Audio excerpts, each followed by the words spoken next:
esto es algo que se debía haber llevado desde hace mucho tiempo a cabo. Desde mi punto de vista, y quiero aclarar que soy contador público, y mi punto de vista es desde la óptica de lo fiscal. Y bueno, hablando de los factores de la producción, pues entonces vemos aquí que hay dos cuestiones. Lo más importante para cualquier trabajador, haciendo eco de las palabras aquí del licenciado, un trabajador solo sabe que tiene que presentarse a una oficina a contratarse y le van a decir de qué cosa va a trabajar y le interesa saber cuánto va a ganar. Por lo tanto, haciendo una síntesis de cuál es esa relación yo trabajador y con el patrón, bueno, desde un punto de vista fiscal es que vamos a echar a andar una maquinaria en donde esto es producir, ¿verdad?, servicios, producir artículos de consumo, y por lo tanto también hay una oficina recaudadora de impuestos y en la cual también en esa materia tienen que tomar cartas en el asunto.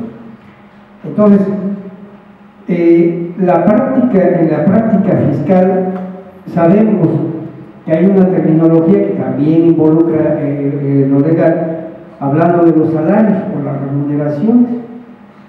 Y entonces vemos que es muy importante que hoy la ley considerara, la ley laboral, también el aspecto fiscal para saber qué es un salario y qué es un honorario, porque generalmente las outsourcing aplicaron a mano amplia o a manga ancha, pues consideraron todo como dentro de honorarios. Los honorarios eximen a las empresas y también el trabajador no tiene goce, o el que está por honorarios no tiene el goce de todas las prestaciones que la ley laboral nos indica.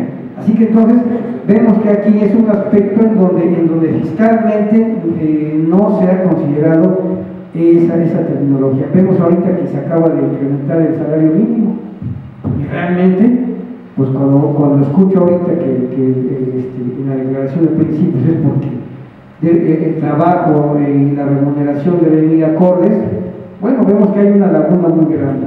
Bueno, en el caso de los salarios, en el caso de los honorarios, causan impuestos. Ciertamente, como decía también ahorita aquí el abogado, y abre ese camino, que ni en lo educativo, los que se están formando ahorita para ejercer la profesión en cuanto a la abogacía, pero también fiscalmente no se está actualizando, no hay pedagogía en ese sentido. Por lo tanto, hablaríamos acá de que más allá de los tecnicismos, más allá de lo procesal, estaríamos hablando de que el tema es la mano de obra y la remuneración. Entonces, como acertadamente nos decía el licenciado, vemos que estamos inmersos en un proceso de globalización en donde las economías emergentes, de la cual nuestro país es parte de esa economía emergente, bueno, nos estamos actualizando en el valor de la mano de obra, ¿verdad? Esa mano de obra que pues para muchos resulta que es pues un paraíso, porque pues entre más barata sea esa mano de obra, nos vamos a ver insertados en procesos de una economía que da o sigue dando las mismas bondades de siempre, pero a la economía, a la macroeconomía. Sin embargo, al bolsillo del trabajador no se le ha escudriñado si realmente, desde cualquier punto de vista social, económico, laboral, legislativo, no se le ha tocado, no se le ha tocado el fondo al trabajador. ¿Sí? Entonces, vemos aquí que hay aspectos que muy técnicamente se consideraron, pero sin embargo en los hechos y en la formalidad de lo que es un trabajo y en lo que es yo que contrato a un trabajador, cuáles son realmente las amplitudes que esta ley o de lo que se tiene que ver en un proceso de patrón y trabajador.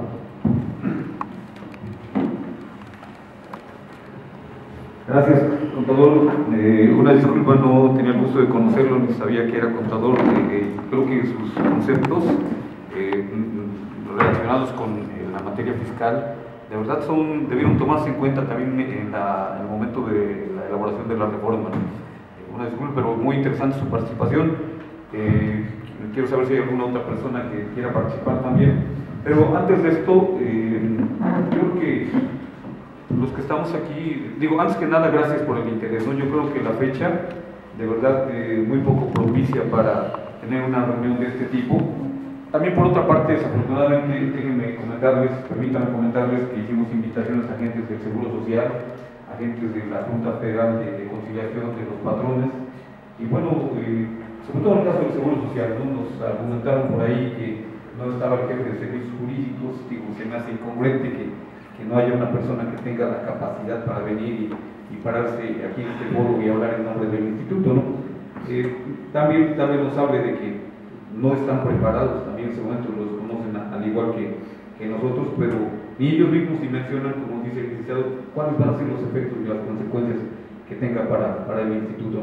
Entonces creo que si ustedes nos lo permiten, bien puede ser en este lugar o en otro espacio donde ustedes lo determinen, lo estimen conveniente, que tengamos una reunión posterior, a lo mejor ya para tratar temas muy específicos, porque ya lo vimos de manera general. A lo mejor tal vez hablaríamos de los aspectos concretos de lo que es el salario por jornada, las nuevas formas de contratación, o podríamos hablar, por ejemplo, de cómo los puntos básicos para elaborar un amparo, ¿no? Que a mí me parecería muy interesante, ¿no? Ya sería motivo de que entre todos pudiéramos consensuarlo y determinar el lugar, y con todo gusto a mí me gustaría seguir en contacto con ustedes, seguir hablando de este tema tan importante, ¿no? Bien, antes de esto vamos a conceder la palabra al licenciado. No quiero abusar de su tiempo, quiero ser muy preciso, más general, y sobre todo externar mi opinión particular, sumándome desde luego a la opinión que externaron mis últimos dos que me precedieron. Primero, sumarnos en esta lucha legal con los compañeros licenciados o abogados, porque no hay que cumplir la terminología. Abogado puede ser cualquier persona que abogado por otro, y si saben derechos ya tener un título profesional en el cual ejerce la abogacía y la licenciatura en Derecho, ¿no? Y desgraciadamente a veces también los legisladores confunden la terminología legal. Sabemos, como dijo el licenciado, haciendo un análisis histórico, de dónde vienen realmente las pretensiones, y no desde ahorita, sino desde antes. Siempre han tratado de minar lo logrado por la clase trabajadora. Con ese liberalismo económico, sabemos que todas estas medidas fueron predispuestas y dictadas por un país totalmente ajeno a nuestras condiciones e idiosincrasia. Desgraciadamente ha habido restar del poder ejecutivo que por su ignorancia se atrevió a externar que lo que porque se luchó en 1917 fue una quimera y fue una barbaridad. Qué lástima, ¿no?, que una persona que nos represente en el poder ejecutivo haya hecho estas declaraciones monstruosas, y no solo en el país, sino a nivel internacional, y que lamentablemente confundió a veces fechas históricas de nuestra historia. Hay cosas que creo que convergemos, que es casualmente minar los principios insertados en la Ley Federal del Trabajo. Con eso no cabe duda de que se está atentando contra la estabilidad en la relación de trabajo, en el mismo trabajo. Segunda, confundir más al trabajador quién es su patrón.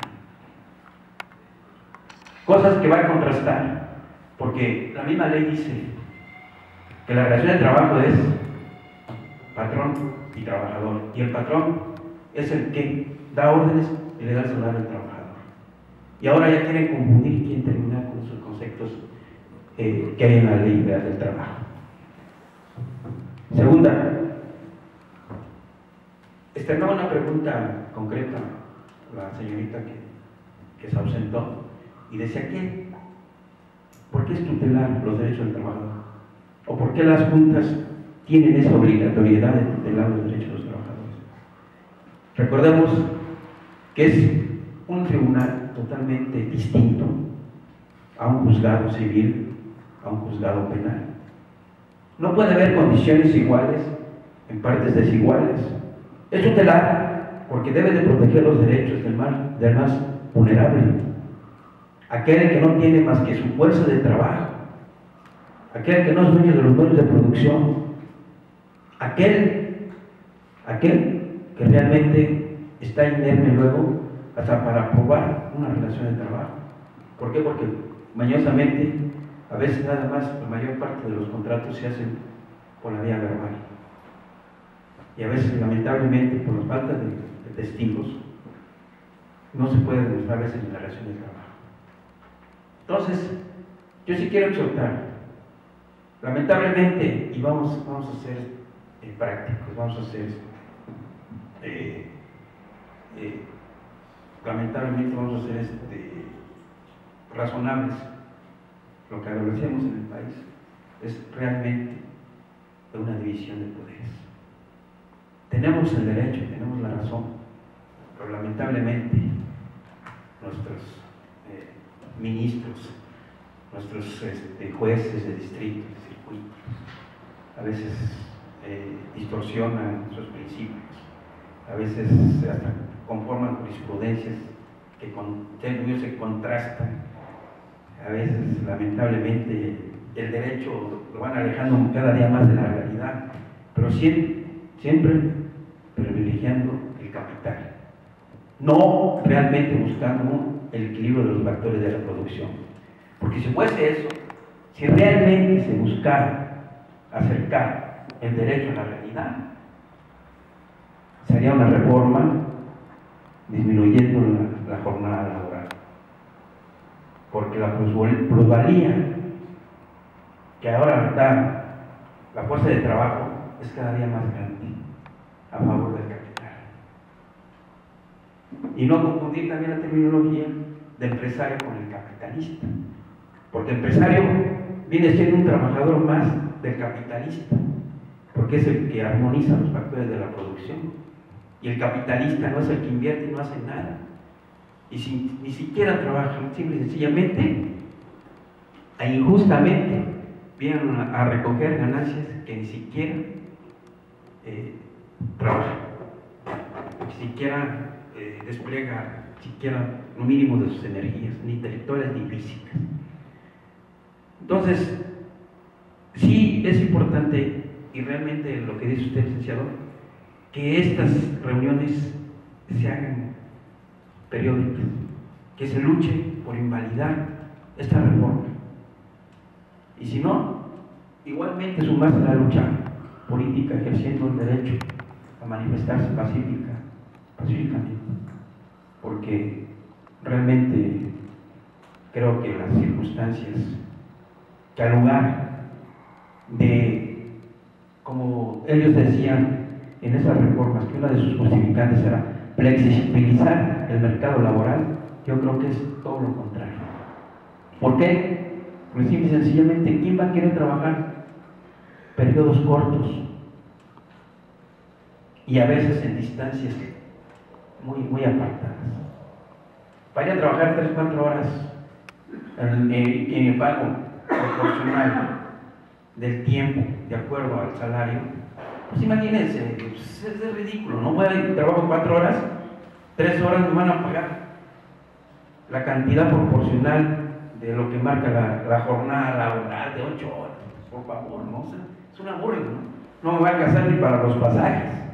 Entonces, al lugar de flexibilizar el mercado laboral, pues más va a complicar, porque ¿quién se va a querer prestar en esas condiciones tan inferiores, tan infrahumanas, a prestar su fuerza de trabajo o intelectual?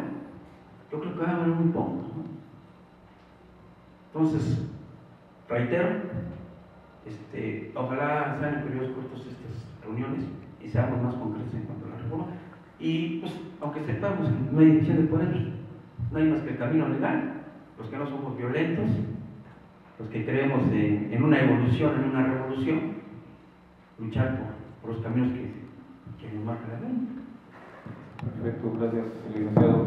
Bien, no sé si alguien quiera tener alguna otra intervención o pasamos. Pero si no hay nadie, yo quisiera terminar o falta la. Sí, bueno, pues pasaríamos únicamente a las conclusiones, ¿no? Una etapa de conclusiones de lo que hemos visto acá y ya llegaríamos si gustan alguna otra fecha o.